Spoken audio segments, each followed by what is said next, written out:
Thank you to the Washington State Debate Coalition's lead sponsor, AARP Washington. To preserve social distancing, the moderators are seated in the main studio, while the candidates are alone in separate rooms elsewhere in the building.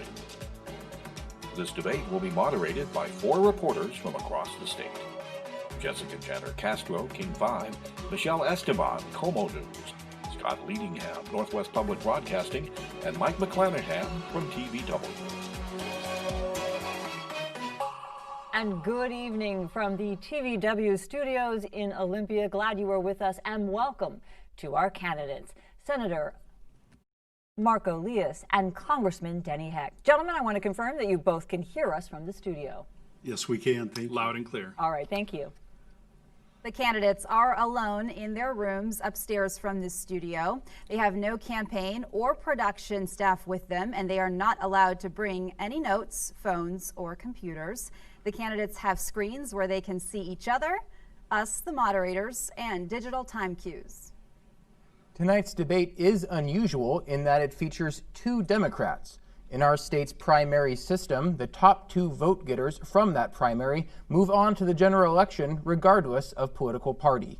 Here are the key duties of the lieutenant governor: filling in when the governor is away or unable to fulfill their duties, presiding over the state senate, working with legislative leaders, and serving on several boards and committees. And here's the format for tonight's debate. We will begin with opening statements. Questions will be asked of both candidates, who will have timed answers and rebuttals. The moderator may ask a follow-up question, and we will end with closing statements. Now, as you watch the debate, we invite you to join the conversation on social media using the hashtag WAELEX. That's hashtag WAELEX. The candidates have agreed they will not interrupt each other, and the moderators will enforce the rules. With that, it is time for opening statements. We've flipped a coin, and Marco Lias will go first. Mr. Lias, you have 2 minutes. Well, good evening. I'd like to begin by thanking the Washington State Debate Coalition and TVW for hosting us tonight. I'm Marco Lias, a lifelong Washingtonian, state senator, and college professor running to be our next lieutenant governor. Growing up, my dad was a carpenter, my mom was a school lunch lady. They taught my sister and me the importance of hard work and the value of a good education. I was the first in my family to go to college, and after I graduated, I came home and started a small business with my dad, building energy-efficient homes. Fast forward to today, and I have the honor of representing those same neighborhoods I grew up in as our state senator. Now, I don't have to tell you about the challenges we face in this moment. We are all witnessing history, and I believe this moment calls for bold, transformational change, and I believe I'm uniquely positioned to deliver that change. Now, the best way to know what someone will do in office is to look at what they've already done. As our Senate Majority Floor Leader, we've done a lot. We expanded health care to more Washingtonians than ever before. We passed $200 million in early critical COVID relief. And we expanded college financial aid to more families than ever before without raising taxes on working people. Now, my opponent, the congressman, has a long career in public service, and I commend him for that. And he deserves the retirement that he announced last fall. I think we can all appreciate that. And while it's true in the past the lieutenant governor's role was more low profile, our current lieutenant governor, Cyrus Habib, has charted a different course. He's been a forceful advocate for higher education. He's stood up to injustice, and he's broken down barriers. I am so honored to have his support. And I'll break down barriers too, as our state's first openly gay statewide executive. As our next lieutenant governor, I will go to work fighting for middle-class families just like the one I grew up in, fighting for better education, more opportunities, and an economy that works for everyone. I look forward to the debate tonight. Mr. Lias, thank you. Now to Mr. Heck, 2 minutes for your statement. Well, thank you. And thank you as well to the Washington Debate Coalition and TVW and participating partners. I think the most important thing you can know about a candidate for any office, regardless of what it is what are their values. So here are mine. First and foremost, I believe in the importance of standing up, speaking out, and advocating on behalf of the vulnerable, and never giving up in our fight for more social and economic and racial justice. We have a chance to do something in that regard now, and we must seize it. I also believe in the power of a strong education system and a strong public education system. The state constitution mandates it, and it's the right thing to do. Those are my values. I bring also to this job a unique depth and breadth of experiences. I was elected to 5 terms in the State House of Representatives. I served as Majority Leader. I chaired the Historic Subcommittee on Basic Education because of my belief in strong public schools. I was Chief of Staff to Governor Booth Gardner, where I served as the Chief Operating Officer for all of state government. I then co-founded and was the first longtime CEO of TVW, your very favorite statewide public affairs network, because I believe in transparency and openness in state government. I entered the private sector, co-founded a company with 2 employees, and we grew it to more than 300 thanks to their hard work. And then, of course, I've had the last 8 years the honor to serve in the United States House of Representatives.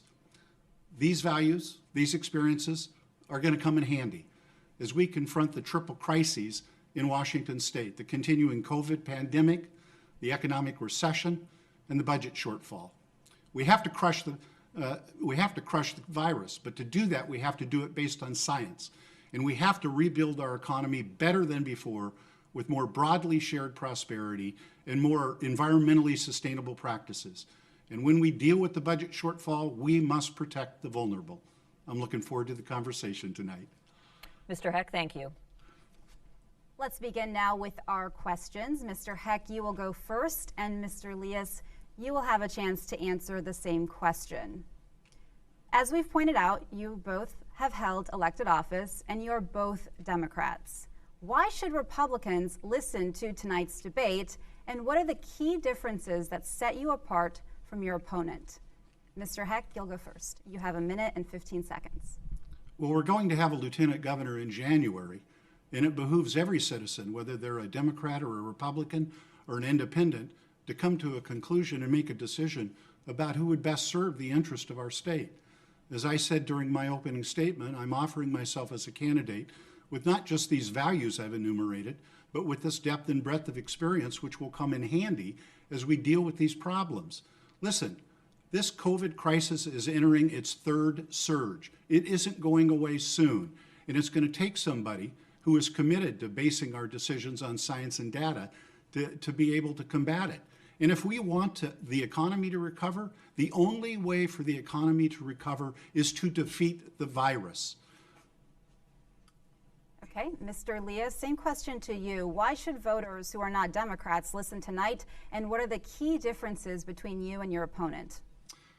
Well, I think in politics these days, it can feel like the gulf between us is so deep that we can't bridge past it. And I know that feeling in my own life. Today is actually the anniversary of when I came out to my family and friends. And I remember that deep sense of isolation, that disconnection, that sense that maybe I would lose relationships that were really valuable to me. But what I learned through that experience was that one label doesn't define us, and that when we bridge those differences, we can find common ground together. I brought those lessons with me to the Senate. I was proud to partner with Senator Curtis King of Yakima to pass the largest transportation investment in our state history. I've worked with Senator Jeff Holy from Spokane on expanding higher education access to more Washingtonians. And as our next lieutenant governor, I'm going to bring those experiences, my relationships in the state Senate, and a proven bipartisan record to work for the people of Washington. We're going to beat COVID-19, we're going to rebuild our economy, and we're going to make sure that more people share in our prosperity as well as in access to health care and educational opportunities. I've done it before, and I'll do it again. You will each have time for rebuttals. Mr. Heck, you have 30 seconds. So I can't help but go back to the premise of your question initially as to why should any Republican vote in a race. It's the same reason every American, I believe, should exercise their franchise every opportunity that they have. I believe it's a sacred responsibility. I'm somebody who comes from a family who had a member who gave his last full measure of devotion to this country. And it is unconscionable to me to miss the opportunity to participate in this great democracy, irrespective of your partisan identity.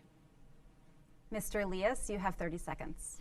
Well, I think to face the challenges we have in front of us, we have to be able to bridge that partisan divide. And my record in the Senate for the last 6 years has been working with Democrats and Republicans when I was in the minority and in the majority in the Senate to deliver real change for Washingtonians. That's why this January we had the strongest and best paid family medical leave program take effect right before the pandemic struck, because Democrats and Republicans, led by me and so many others, came together, got the job done. That's what we need to do again in this moment. I would like to ask some follow-up questions. As Mr. Lias pointed out in his opening statements, Mr. Heck, some people raised eyebrows when you announced that you would run for lieutenant governor, as you had announced your retirement last year. Why not just step aside? I announced my retirement from Congress. I was, as I said at the time, my soul was weary of that politically toxic environment. I never said that I was retiring altogether, nor did I say that I had lost my passion for public service. In fact, most of my public service career, as I've enumerated, has been devoted to state government. It is where my heart it is where my passion is. And I think there are a lot of problems here that I can bring my experience to bear on helping our state move forward. Okay, Mr. Heck, thank you. Mr. Lias, to you. As majority floor leader, some people would argue that you currently hold a more influential role as far as party politics is concerned. So why do you want to be lieutenant governor?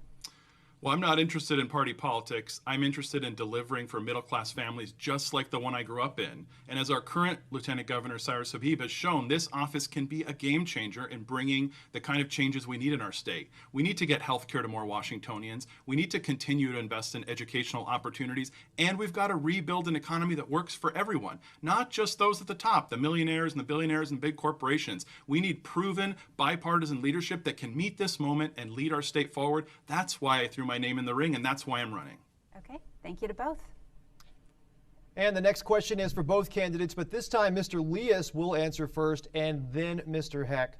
Senator Lias, you are considered a progressive Democrat, more in the left-leaning part of your caucus. And Congressman Heck, you are considered a moderate Democrat, more to the right of some members of your your caucus. And as Senate President, the Lieutenant Governor can cast a tie-breaking vote in the Senate and also chairs the powerful Senate Rules Committee, which can kill any bill by preventing it from ever coming up for a vote. So if elected, would you take an active role in trying to ensure equal opportunities for bills from both parties or factions within parties to be heard? Or would you prioritize bills that align with your political ideals and vision for the state? Mr. Lias, you have 1 minute, 15 seconds for your answer. Well, if you look at the last 6 years of my work in the Senate, you'll see that I've worked with Democrats and Republicans to get things done. It's also why 3/4 of our Senate Democratic caucus, the most conservative members of our caucus and some of the most progressive, have endorsed my campaign. They know that I'm a proven bipartisan leader. And while I bring my own values, I bring my own commitment to making sure that middle-class families, just like the one I grew up in, get a fair shake from our state government. I will work with anybody to move our state forward. I've worked with Senator King to invest in transportation in his community and in mine. I've worked with Senator Holy to invest in more access to higher education in Eastern Washington and in Western Washington. I think our values and the things that bring us to politics are important, but what's more important is to deliver change for Washington families. That's what my record has been over the last 6 years in the Senate and over the 12 years I've served in our legislature. It's why I'm so trusted in the legislature to deliver real change on big issues, because people know that when I sit down at the table with them, I will negotiate in good faith to find agreements that will move everybody forward in our state. That's just the practicality of what we need to do in this moment, is to help our state move forward together, not by drawing lines, not by labeling people, but by working together to overcome our differences and deliver. And Mr. Heck, you have 1 minute 15 for your answer. I think bipartisan solutions should always be our goal. Look, they're not always going to be possible, but they should always be our goal. I'm somebody who still believes in principled compromise. It's my record in the United States Congress when I led the effort for the sweeping Puget Sound Recovery Act that passed in a bipartisan manner out of the U.S. House, and when I led for the longest ever reauthorization of the Family Wage Job-Creating Export-Import Bank, which creates and is responsible for thousands of jobs in Washington state. But really the question is, why are bipartisan solutions to be desired? And the answer is because they're sturdier. Now, we've all lived long enough and seen enough elections where the tide comes in and the tide goes out. And if all we're going to do is adopt one side just to be repealed when the other side comes into power, then we haven't provided stability or sturdiness to our solutions. No, they're not always going to be possible, but they ought to always be the objective of what we're trying to do. That's been my track record in Congress, and that's how I would be Lieutenant Governor if I were given the honor to be so. Well, Mr. Lias, you now have 30 seconds for a rebuttal. Well, I think what's critically important for voters to consider right now is that in January, we have some real big challenges on the horizon. And I think voters need to consider who is the best equipped to work within the Senate right now to make change. And when you look at my record, I've been in the Senate making change all these years, advancing healthcare access, advancing educational access, and helping our small businesses and struggling families. With all due respect to my friend, the congressman, he has been in Washington, D.C., a much different environment, a much different situation. I bring on-the-ground experience here in Olympia delivering change. You're out of time. Mr. Heck, your rebuttal, 30 seconds. Well, thank you. I think the senator's premise seems to be that it always must be an insider. Frankly, my experience managing small, medium, and large organizations is that if you're seeking bold and transformational change, it often isn't going to come from a longstanding member of the inside of the club. And that's what he is frankly suggesting. I actually think the Washington State Legislature and the Washington State Senate could use a fresh perspective, as long as they have the experience to do the job. And clearly I do. All right, so we have one follow-up here, and this will, again, we'll start with Mr. Lias. Coming from the Senate floor leader role, where you have to sometimes be sort of energetic, maybe even combative in pushing your policy priorities, what sort of tone could we expect from you as Senate president, and as far as what you would set the atmosphere like in the Senate? Well, I had the good fortune of serving as the minority floor leader before I became our majority floor leader. So I knew when we took over the majority in 2017 that we had to chart a different path. We had to make sure that we were listening to both sides. And as our floor leader, I have ensured that our debates are wide-ranging and that we listen to all perspectives, and then we have a vote, and we move forward with those solutions that we voted on. As Lieutenant Governor, I will do the exact same thing. We will facilitate a broad debate so everyone's voices are heard, and then we'll have a vote, and then we'll move forward. And just to clarify, we will have 30 seconds for this response.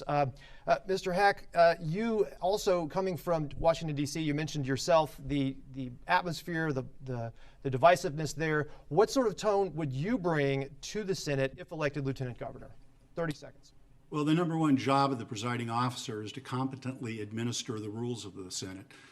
I will note that I have hundreds of hours of presiding over the State House of Representatives when I was a member, and it's the same exact rule book. And above and beyond that, the Lieutenant Governor must have a rock-hard commitment to fairness and impartiality in striking a tone to the degree that he can elevate the debate to a civil level. That's not what's happening in Washington, D.C., and I sure don't want to see it begin to infect Olympia. Okay, well, thank you both very much. We will move on. Gentlemen, this region is home to numerous sovereign native tribes, and many but not all are federally recognized. And there are complex legal issues about law enforcement jurisdiction and taxation on tribal lands. In fact, last year, the U.S. Supreme Court ruled in favor of the Yakama Nation in a case where the state of Washington was suing for collection of tax revenue from a business on Yakama Nation land. You are both running to be a high-ranking statewide official. How would you approach issues of tribal sovereignty versus the interests of the state? Mr. Heck, you go first, a minute 15. Well, thank you very much. When I was Chief of Staff to Governor Gardner, we memorialized the Centennial Accord between the tribes and state government. It was, in fact, the first written document between tribes and a state government in the United States of America, and I've written that it was one of the proudest moments in my life.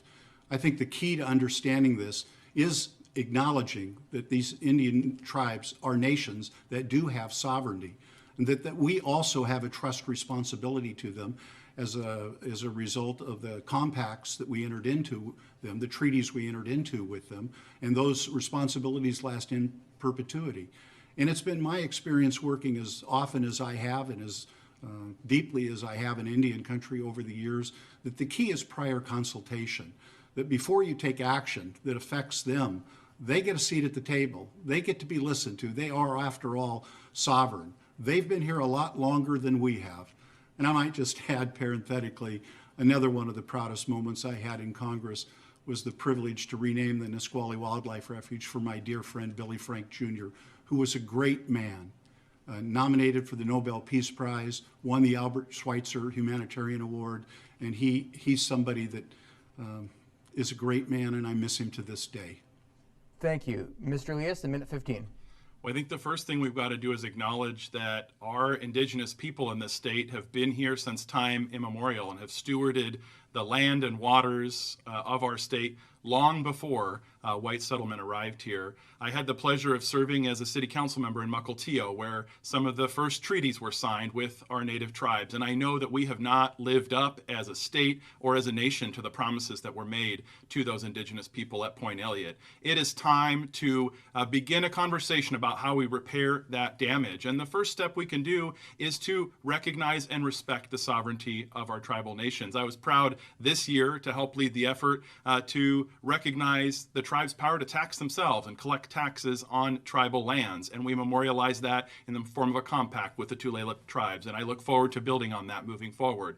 We also have worked to cement an economic development partnership with tribal communities around the state. We need to do more to expand healthcare and broadband and to work in partnership to lift up all of our communities. And we've also got to recognize the leadership role that our indigenous peoples have played in ensuring the protection of our clean air and water. I was so proud of the work we did to protect our orca in conjunction with our native tribes, and I look forward to working on the threat of climate change with our indigenous communities as well. And Mr. Heck, 30 seconds for a rebuttal if you'd like. I don't. I thought Senator Leas said it well. Okay, well, I do have one quick follow-up, though, on a similar topic. Some cities and municipalities have opted to mark Indigenous Peoples Day instead of Columbus Day. The U.S. government, of course, still recognizes Columbus Day as a federal holiday. President Trump recently remarked on it at a rally as supporters booed and jeered the idea of Indigenous Peoples Day. What do you think about the idea of celebrating Indigenous Peoples Day instead of Columbus Day? 30 seconds to you, Mr. Heck. I don't need 30 seconds. It's a great idea, and we ought to do it. Okay, and Mr. Leas. Yeah, I agree. I think it should be a state holiday, and we should honor the history and the legacy of the people who've been here since time immemorial. Great. Thank you so much. Gentlemen, this next question is for both of you, but I'm going to start with you, Senator.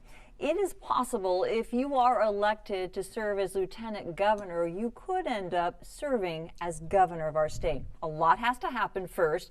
In the event that Governor Inslee is reelected for a third term and Joe Biden should win the White House, it is believed that Inslee could possibly be tapped for a position with the Biden administration.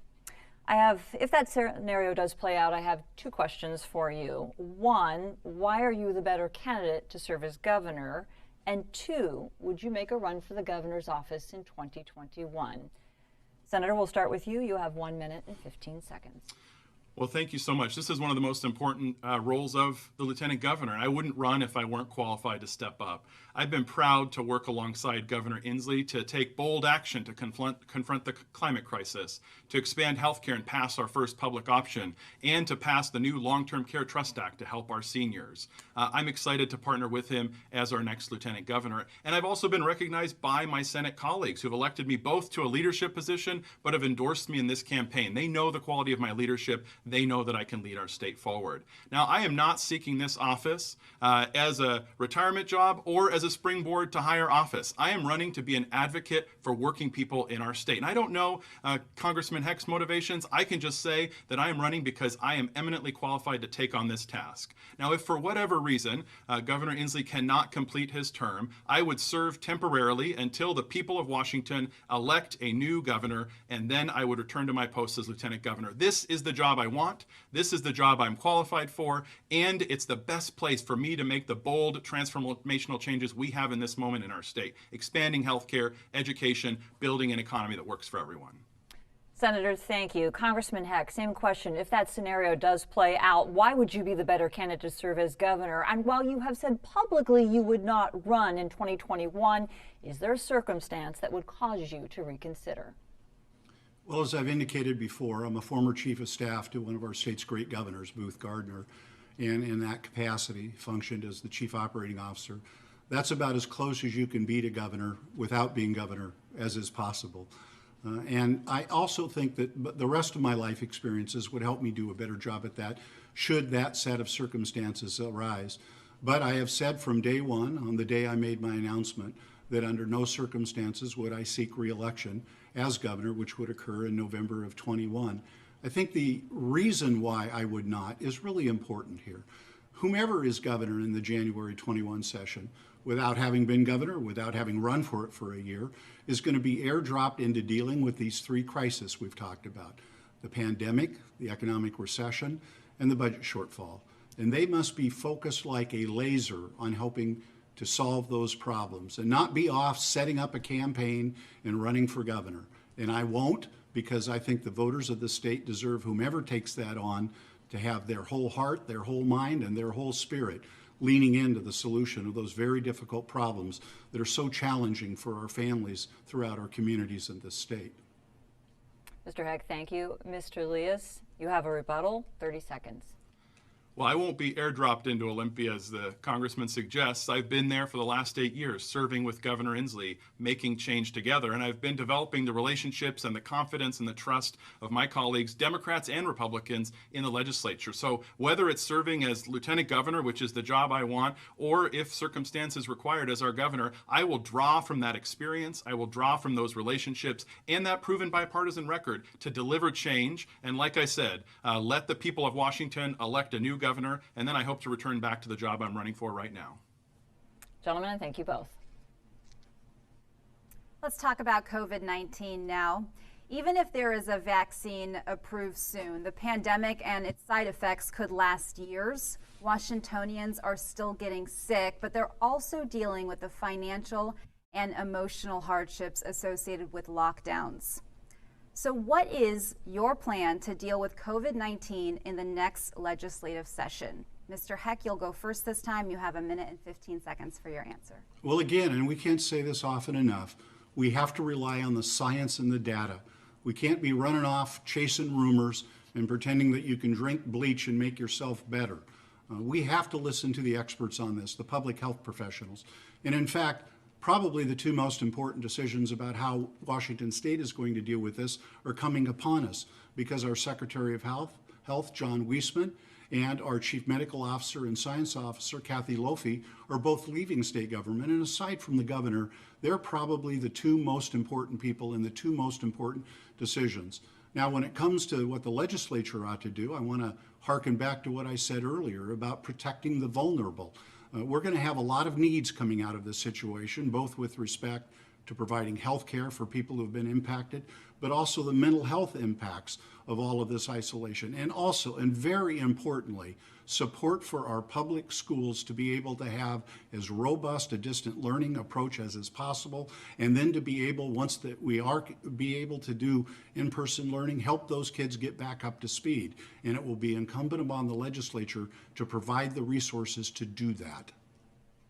Mr. Heck, thank you. Mr. Leas, you have 1 minute and 15 seconds for the same question. What is your plan to deal with COVID-19 in the next legislative session? Well, first of all, I think we should note we have been through so much this year, and I want to take a moment to thank my fellow Washingtonians for all that we have sacrificed. Together, we have saved tens of thousands of lives because of the work we have done this year. And it hasn't been easy, and it hasn't been fun. I was proud of the work we did in the legislature on a bipartisan fashion to pass $200 million in immediate COVID relief. And we targeted that relief at hospitals, at nursing homes, at buying critical PPE when we needed it most. Now, unfortunately, in the other Washington, a different story was unfolding. Congress approved a $500 billion slush fund that's bailed out private jet makers that are Trump donors. It's provided billions in fees to the big banks, and even companies that Congressman Heck is part owner of have received bailout funds. Meanwhile, businesses here in our state continue to struggle and families continue to struggle to make ends meet. We've got to focus the COVID relief on the folks who are suffering most in this moment. I think we should use the state's rainy day fund to help our small businesses who are struggling right now buy the equipment to stay open and get open. We need to provide rent relief to families who are struggling to pay bills and small landlords who are struggling to get those bills paid. We need to be focused on the people who need the help most right now, not those who are well connected. Okay, thank you. You do have time for rebuttals, 30 seconds each. Mr. Heck. Senator Leas made this point at last week's debate. Just get to yes back there. And the truth of the matter is that means one of two things. He either wants us to accept what President Trump has laid on the table, including, for example, providing billions of dollars in Betty DeVos's plan for private, including for-profit schools, or the only other alternative is he thinks he can just be put into a room with President Trump and have him bent to his will and do a better job of negotiating this than Speaker Pelosi, who has successfully negotiated 4 packages totaling more than $3 trillion thus far. Mr. Leas, your response, 30 seconds. Well, I would just say, as our Lieutenant Governor, I will not support a slush fund that bails out private jet makers and that benefits companies that I have an ownership interest myself. We've got to focus on struggling small businesses. We've got businesses who need help buying the equipment to reopen. We have families who are struggling to pay the rent and small landlords who aren't getting paid and have the mortgage themselves to pay. We need to use our resources to help the people who need it most right now, not those who are well connected or who have lobbyists. I do want to follow up with a question related to COVID-19, and that is our schools. It's been a school year unlike any other, one that's been very difficult for our families here in Washington. School districts have also seen significant drops in enrollment in some cases, and they've struggled to provide internet and other supplies for students. So what legislative measures do you support to help schools during the pandemic? And this time you will have 1 minute to answer. Mr. Heck, you'll go first. Well, thank you. It's fundamentally a question of resources. We have to make sure that every child gets their device and their connectivity. The teachers have the appropriate training to pull this off. Those students have a constitutional right under Article 9, Section 1, which provides that the state will make ample provision for the education of all children, and that it is our paramount duty. But let's go back to what Senator Leas just said, because he said it twice. I assume he is referring to some common stock I have in some company. He is therefore impugning my motives. 1 week ago, in a debate, he said that he would strictly enforce the rule in the state Senate not to impugn the motives not to allow members to impugn the motives of one another. He just impugned my motives. I think how you campaign is how you will govern. In no fashion did I support any legislation to receive self-benefit or to self-serve in any way, shape, or form, and I resent the implication that he makes with that. Mr. Leas, I would like to give you time to respond to what Mr. Heck just said, but I also want to ask you the original question. You'll have a chance to answer that as well. What legislative measures do you support to help schools during this pandemic? You'll have 1 minute. Well, on the schools question, I will say that we must provide broadband access and internet connections to families who are struggling. And we need to tap, again, the state's rainy day fund to help fund those critical connections. Congressman Heck is right. We have a constitutional obligation to support the education of our schools. We've also got to make sure before any students come back that our teachers and our staff have all the PPE and all the training in order to do that safely. I will say on the other question of Congressman Heck's investments, he's actually part owner of a couple of movie theaters that have received bailout loans from that slush fund that was approved in Congress. So this isn't just about stock ownership. This is about having a personal stake. And I think we've got to draw bright lines and be clear that when we are focusing on assistance, it's got to go to those who are struggling most. And we've got to draw clear lines here. I know it's uncomfortable, but I think Washingtonians deserve to know, and they deserve to have a leader who's focused on helping get assistance to where it needs to go. Thank you both. Well, as I'm sure you're both aware, the state is currently projected to come up about $4.4 billion short over the next few years. And while that could change, it already has come down from $9 billion back in June. In the event that there is a significant shortfall that cannot be addressed with federal aid or state reserves, specifically which state programs or services do you think should be cut first if cuts are necessary? And which tax increases or new taxes would you support if that seemed necessary? Mr. Leas, you will be first. You have a minute 15 to respond.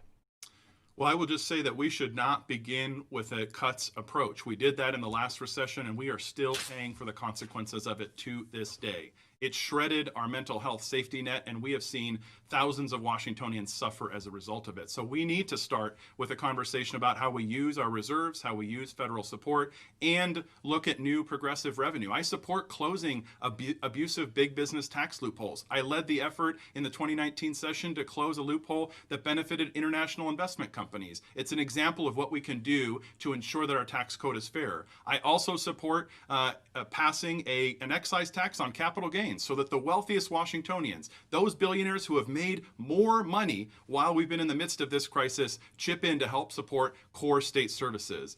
If we do have to make cuts, we need to apply an equity lens to that decision as well. We need to make sure that the cuts we're making are smart. My dad, the carpenter, taught me that you measure twice and you cut once. We've got to be careful that the decisions we're making aren't doubling down on historic inequities. And that's why I would look at policies like our mass incarceration policies as a place that we could make savings. We incarcerate 4 times as many people as our neighbors to the north in British Columbia, and their communities are just as safe. Let's use an equity lens as we make any efficiencies. And Mr. Heck, you have a minute 15. Where would you make those cuts or raise those taxes? So I think it behooves the legislature and the governor on a year-round basis, on a regular basis, to look for ways to economize, not just during times of recession.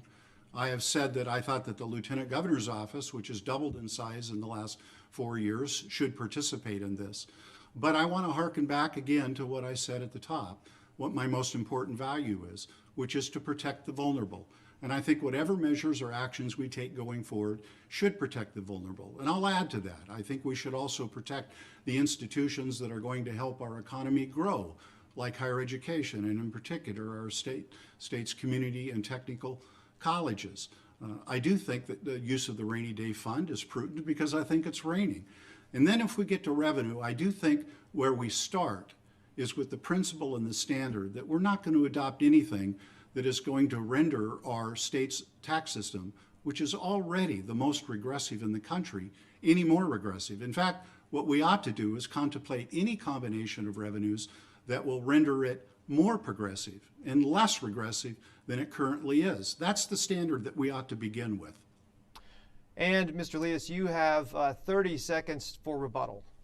Well, these are going to be difficult choices, and that's why I think it's really critical we have leadership in the role of Lieutenant Governor that have the experience and the relationships in the Senate and a proven bipartisan record of delivering change. When we closed that abusive big business tax loophole for international investment companies, we got bipartisan support to get it done. I serve on the Senate Budget Committee right now. I know the leaders who are going to be making these critical decisions. I can be a voice for everyday Washingtonians, just like the middle-class family I grew up in, to make sure that we are not impacting people negatively, that we are making these decisions in a wise and prudent way. And Mr. Heck, you have 30 seconds for rebuttal.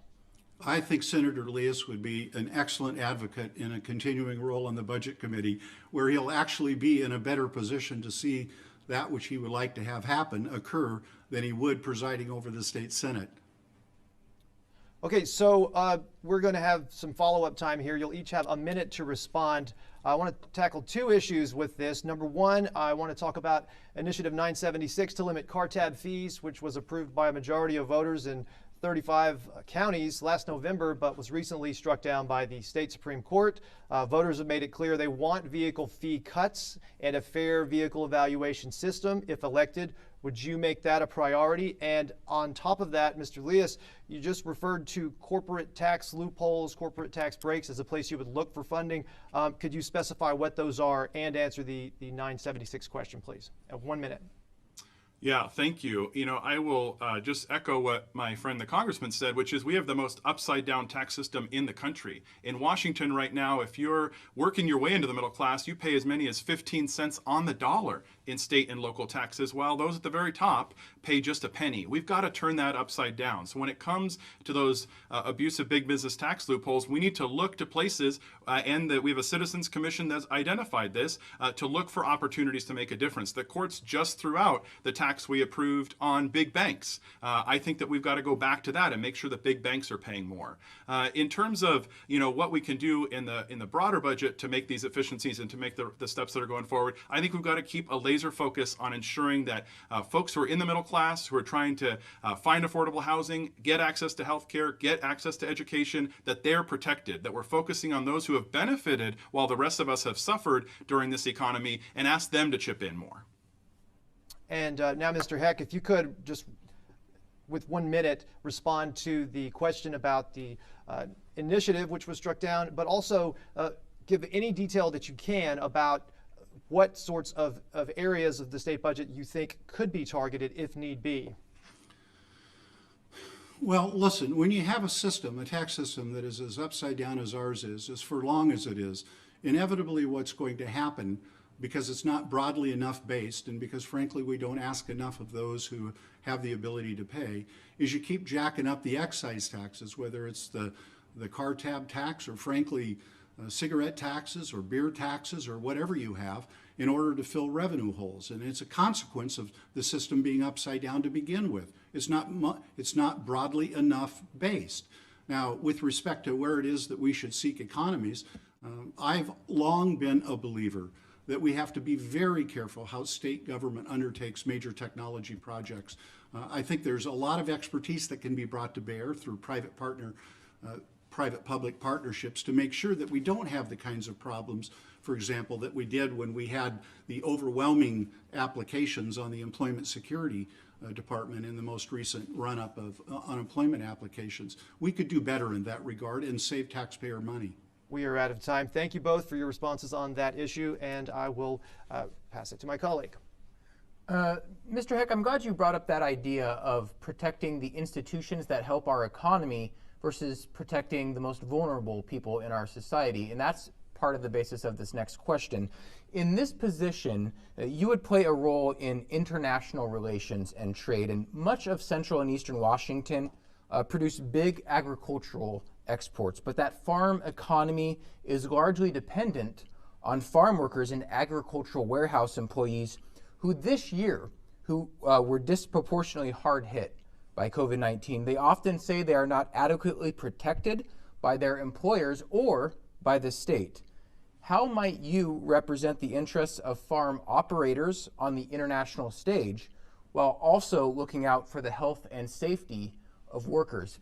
Mr. Heck, first to you, 1:15. Well, those aren't incompatible goals, and they're not mutually exclusive. I think we can do both, and frankly, I think we should do both.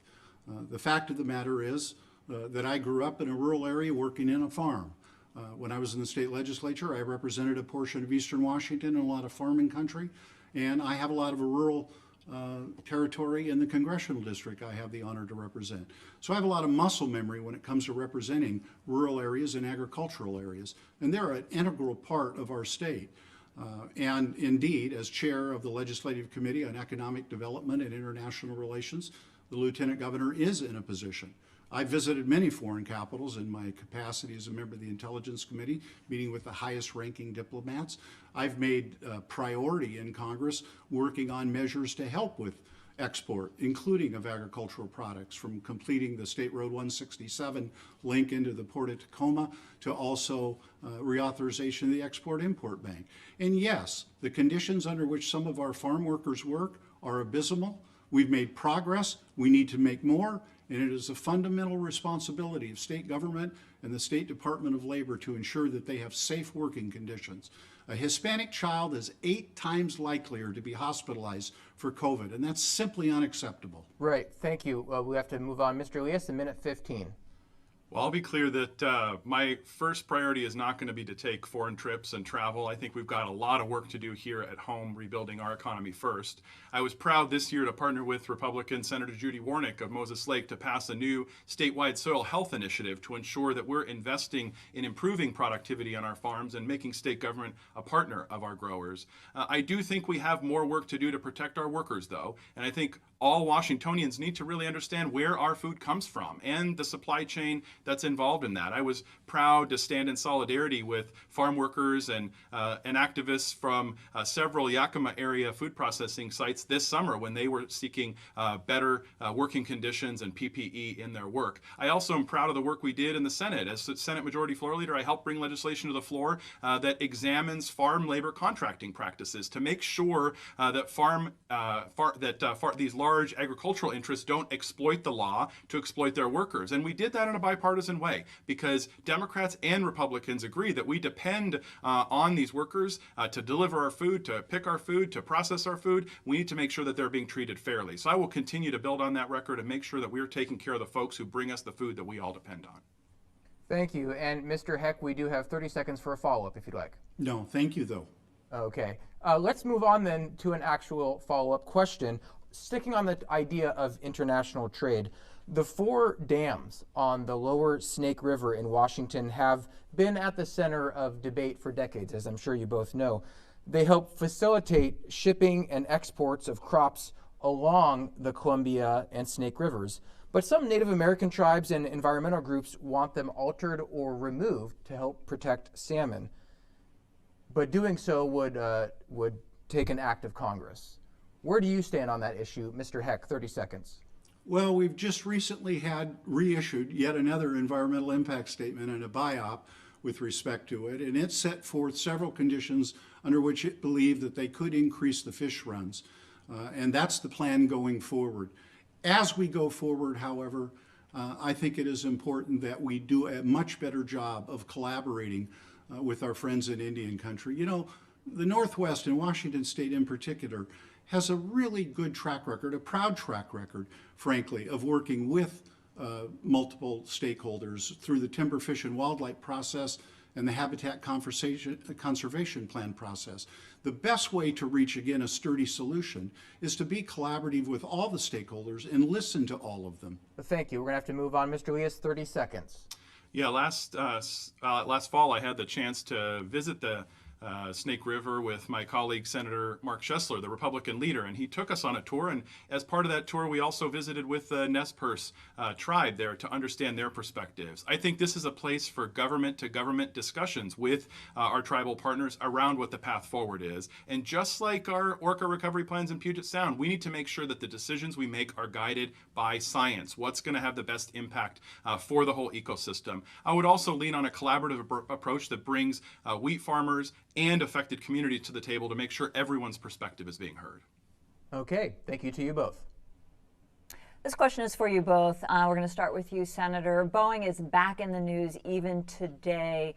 There has been talk about considering relocating its commercial division headquarters from Renton to Everett. Of course, this comes on the heels of the Boeing bombshell, the announcement to move the rest of its 787 Dreamliner production to South Carolina. It is indeed a competitive landscape.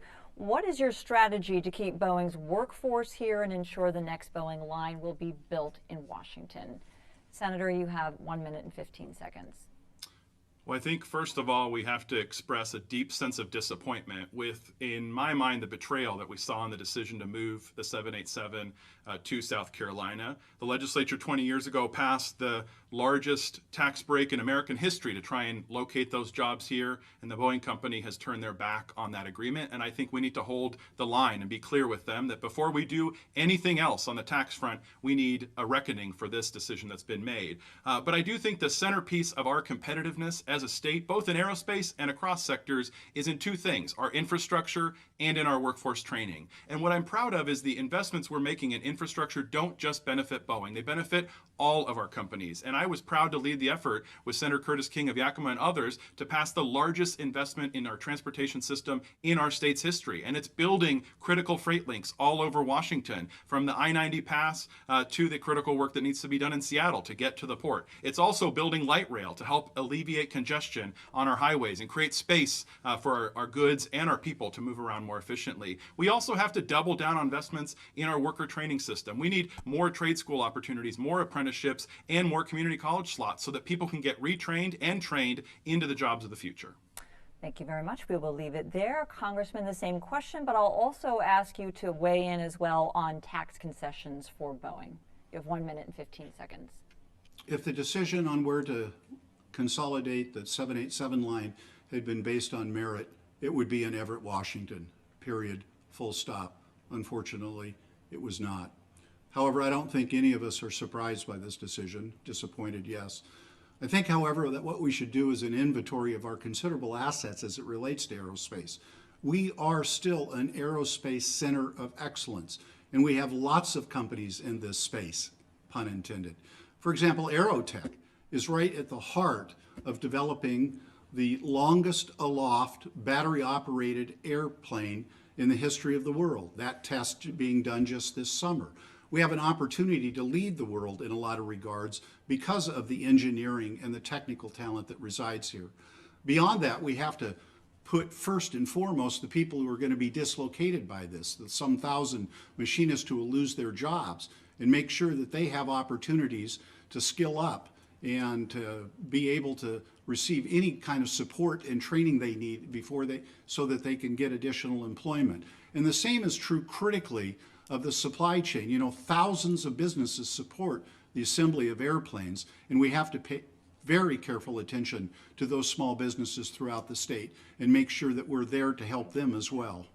Thank you. Time for rebuttal. Senator, you have 30 seconds. Well, I don't disagree with the congressman. I would just add that I think this creates additional urgency to diversify our economy. I've been really proud to help grow the medical device sector in Canyon Park and in Bothell, to diversify our manufacturing base. Also to work in close partnership with Governor Inslee to pursue citing large-scale manufacturing both in the clean energy space but also in maritime electrification. We're going to electrify our ferry fleet. We can become a center of excellence in that manufacturing space as well. We've got to locate more manufacturing jobs in our state and diversify beyond just aerospace. All right, thank you very much. Congressman, you have 30 seconds. Well, I think I want to reiterate the importance of and the role of the state's community colleges and technical colleges with respect to making sure that we offer a significant amount of training that will enable people to transition to other family wage jobs so that they can provide for their families. That's another reason why during this upcoming budget challenging session, it's important not to be reducing our support to that system.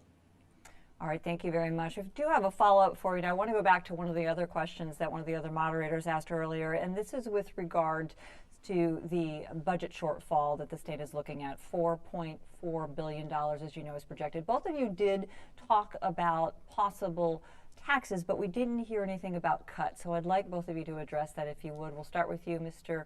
Leeson. You have 30 seconds. Yeah, as I shared in response to that question, I think we need to apply an equity lens to any efficiencies that are going to be made. We know in the last recession, our cuts disproportionately affected low income and communities of color. We've got to make sure this time we don't repeat that mistake. That's why I think we've got to revisit policies of mass incarceration as an example. We lock up 4 times as many people as our neighbors to the north in British Columbia, and their communities are just as safe. That is billions of dollars that we are spending over time on locking people up. I think we've got to revisit those decisions and find a better way. Thank you. Congressman, 30 seconds. Well, I did answer the question. You would specifically ask me where we would achieve economies, and I talked about, as an example, the number of massive technology projects the state undertakes and the importance to consider public-private partnerships and so that we don't make mistakes that cost us going forward. Any specific cuts that you would also address? Any others? Well, again, the idea that we should economize is not one that we should consider only during a recession. That should be a self-discipline that we apply day in and day out, even in good times. Where is it that we can do more with less without compromising services to the vulnerable? All right, we'll leave it there. Thank you, both. Unfortunately, gentlemen, we are out of time for any more questions tonight, so we will move on to closing statements. Mr. Leas, you will go first this time. You have 1.5 minutes. Well, what a night. When I was in high school, I participated in debate club, and our coach, Mr. Hellman, always reminded us that the skills that we would learn there would help us out later in life, but I never imagined it would lead me to this place.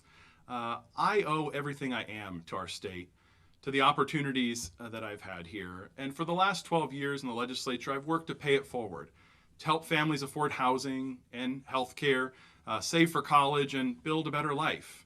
And I think in this moment, with this unique race, we have 2 Democrats for the first time in state history in a race like this. There is still a clear choice.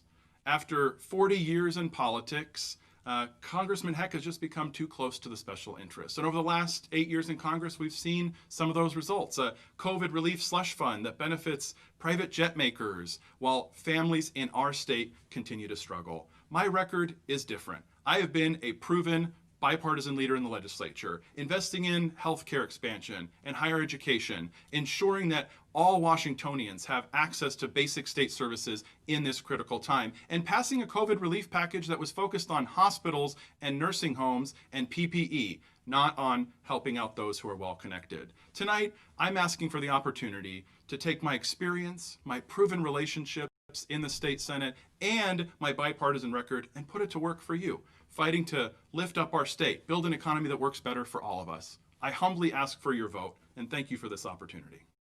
Mr. Leas, thank you. Mr. Heck, you will also have time for your closing statement, also 90 seconds. Well, thanks again to the Washington Debate Coalition and TVW and the participating partners, and thank you all for those of you who are watching. I encourage you in the strongest terms possible to make sure you exercise your right to vote between now and November 3rd. I invite you as well to visit our website, dennyheck.com, very straightforward, dennyheck.com, and learn about my vision for the future of this state, a bright future for Washington State, and the policy proposals I've advanced in order to achieve that. Check out, if you will, as well, the number of supporters that we have accumulated in this campaign. I'm proud and humbled by them. More than 110 organizations have endorsed our candidacy. 300 current and former local and state elected officials, including former Governors Locke and Gregoire and longtime serving Lieutenant Governor Brad Owen, as well as, and this is incredibly humbling and gratifying, the endorsement of every single daily newspaper in this state that is endorsed thus far. Indeed, even Senator Leas's own hometown newspaper endorsed me. Indeed, I outpolled Senator Leas in his own county, his home county, where they know him best in the primary. That's very gratifying. But the greatest honor I could receive is if I had the opportunity to earn your vote. So please go to our website, dennyheck.com. But whatever you do, please remember to vote between now and November 3rd. And thank you so much for being here this evening. Thank you both. We appreciate it. And that is the end of our debate tonight. We want to thank the candidates for this discussion of the issues on the campaign for Lieutenant Governor.